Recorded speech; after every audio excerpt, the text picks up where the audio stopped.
Je m'appelle Cyril et donc j'ai une voiture électrique MG ZS EV qui est un modèle qui existe depuis seulement une année à La Réunion et que j'ai acquis il y a un peu plus de 6 mois. J'ai choisi MG pour plusieurs raisons. D'abord parce que le différentiel de prix entre La Réunion et la métropole était moins important que chez les autres marques, donc ça c'est quand même un aspect important. Ensuite, c'est une des voitures électriques les moins chères et qui offre le meilleur rapport qualité-prix. Donc en tous les cas, avec mes critères, je ne prétends pas que dans l'absolu ce soit la meilleure voiture. Et son autonomie était largement suffisante pour l'utilisation que j'ai d'une voiture. Alors on tourne aux alentours d'un peu plus de 30 000 €, en sachant qu'avant le 1er juillet, on avait des aides supplémentaires à ce qu'elles sont aujourd'hui. En fait, l'intérêt aussi des voitures électriques, c'est que les batteries elles sont placées sous le plancher et donc ça abaisse le centre de gravité. Donc ça fait des voitures qui tiennent bien la route parce que le maximum du poids est sous la voiture. Pour faire tourner la voiture, il faut lui mettre de l'électricité. Donc ça se passe sur cette voiture, ça se passe devant. Donc on a une trappe ici, derrière laquelle on a une prise qui est une prise spécifique qui s'appelle une prise type 2, qui permet donc de recharger le véhicule sur des bornes publiques ou privées ou chez soi, avec également la possibilité de recharger sur des bornes de recharge rapide 50 kW, donc avec ce qu'on appelle la prise combo CCS, c'est-à-dire on recharge en courant continu, alors que la première partie de la prise permet de recharger en courant alternatif.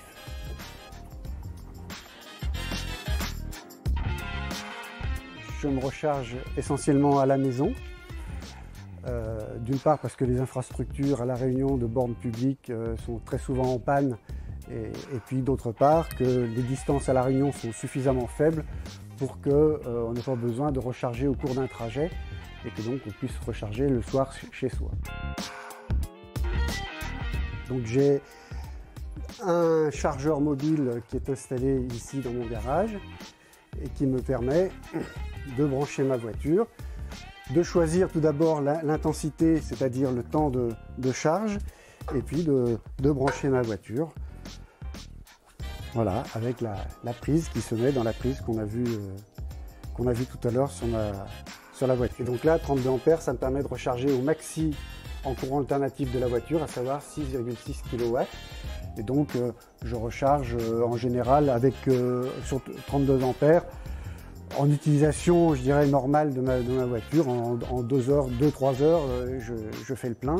Et donc un plein, il me revient entre 3 € et 4 € quand j'ai besoin. Alors c'est très variable. Ils ont, pour l'instant, c'est encore un peu la jungle, et donc la facturation est un peu hybride. Donc il y en a certains qui facturent au temps, c'est-à-dire que peu importe l'énergie que vous avez pris dans la borne, ce qui compte c'est le temps que vous l'avez occupé. Et donc ça c'est un peu pénalisant pour les voitures qui ont un petit chargeur comme la mienne, et c'est plus intéressant pour les grosses voitures du style les Porsche ou autres Jaguar qui ont des gros chargeurs et qui donc peuvent recharger dans un temps donné beaucoup plus que la mienne. Et donc effectivement ça va être plus intéressant pour eux que pour moi. Il y en a d'autres qui mettent en place une tarification au kilowattheure. Voilà, donc il faudrait arriver à avoir quelque chose de moyen, en sachant que ces bornes publiques qui sont dans les stations-service ne sont pas faites pour faire un plein à 100%. C'est juste pour faire un apport qui permet de rentrer chez soi, par exemple, si on a fait 3 fois le tour de l'île, puis on se dit, tiens, j'ai peut-être pas suffisamment d'énergie pour rentrer, je vais m'arrêter au port, parce qu'il y en a une au port notamment, et je vais me recharger et reprendre de quoi me faire les 30 km qui me manquent pour rentrer chez moi. Au début, on est un petit peu paranoïaque par rapport à ça. Et puis petit à petit, on se met à connaître sa voiture, connaître son autonomie, connaître sa consommation. Et donc de prévoir en conséquence s'il faut qu'on recharge en cours de route ou si la recharge qu'on a prise le matin chez soi suffit pour faire le trajet qu'on a prévu. Donc il suffit d'être au volant et puis d'appuyer sur Start et voilà, la voiture est en marche. On n'entend rien. Il y a peut-être la radio qui va démarrer, on va la couper, comme ça. Voilà, et là il me dit que la voiture est prête à partir. Ensuite, donc évidemment, il n'y a pas de boîte de vitesse, donc c'est une boîte auto. Donc là, je suis en position parking. Si je veux avancer, ben, je me mets en drive. Voilà. Si je veux reculer, je me mets en reverse. Et puis ensuite, on n'a rien d'autre à faire que d'appuyer sur l'accélérateur. Il y a peu d'entretien à faire en fait, parce qu'il y a beaucoup moins de pièces mécaniques en mouvement. Il n'y a pas d'huile, il n'y a pas de vidange, il n'y a pas de courroie de distribution. Voilà, donc sur cette voiture, il y a un refroidissement liquide de la batterie pour permettre justement qu'elle travaille toujours aux conditions idéales de température, parce qu'une batterie, suivant la température, si on ne la refroidit pas ou on ne la réchauffe pas, elle va avoir un rendement qui sera moins bon.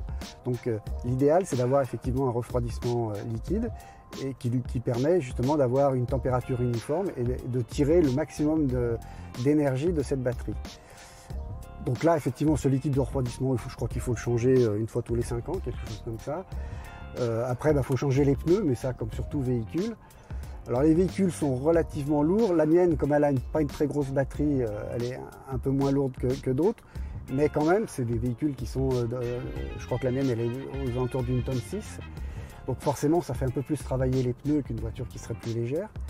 Mais bon, on change les pneus pas plus que sur une voiture thermique.